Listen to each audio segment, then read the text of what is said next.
I have studied carefully the issues presented against Governor Kawira. The most serious offense is that she does what Kikuyus called kuangalia watu manyira. That offense can take you to hell, but not to jail. Certainly not a grounds for impeachment. Okay, that's my view. I believe that we need to set a threshold for what is impeachable or not impeachable. But seriously, looking at people badly or having this attitude or that attitude is certainly a very bad thing, and I wouldn't encourage it. But I don't think really it is ground for impeachment. I don't think so. And I think we need, time has come where we need to define the bar on impeachment so that we know, what is impeachable and what is not impeachable. You have vehemently supported Governor Mwangaza, haven't you? Yeah, because I have not seen, nobody has persuaded me in my personal capacity. Nobody has persuaded me that there is ground for impeaching Governor Kawira Mwangaza. That's number one. Number two, I've seen a lot of colleagues from Parliament, and that's both houses, National Assembly and Senate, from that particular county, question Governor Kawira on matters which have got really nothing to do with National Assembly or Senate. Yeah, I have talked to a lot of MCAs from Meru County. I know a lot of them from a personal level. We've come from very far with them, and I am persuaded that there was not organic issues coming out of the County Assembly of Meru that led to this particular impeachment. So again, we need to agree. Let me contrast something here.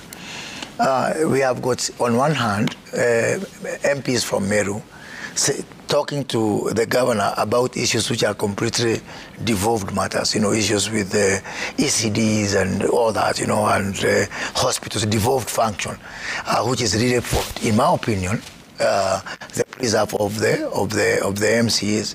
We've got some other counties, like my own county, whereby members of parliament, for example, are questioning the governor because the governor is impeding on national government projects. So that's two different cases altogether. Sure. Because in my county, I am fully sympathetic to the members of parliament because, they are not asking the governor about ECDs and about this health center and about that borehole there. They're saying when the president wants to do housing, you're impeding on the housing projects. When the president wants to do EPZ, something that I was driving in my former job, or industrial park, you're impeding on that. When the president wants to do flagship markets, you're impeding on that. So, because these are members of parliament who are essentially an arm of, or affiliated to the national government, they have every right. But if a member of parliament today would come and say, Mr. Governor, why is that ECD in this shape? It is okay, it's an opinion because you are a leader. But essentially, in terms of oversight, the oversight of governance, lies squarely on members of the county assembly.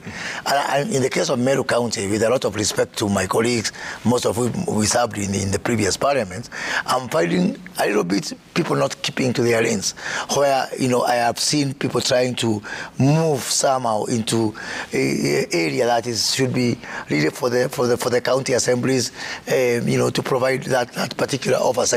So this whole thing of impeachment needs us to define the House rules.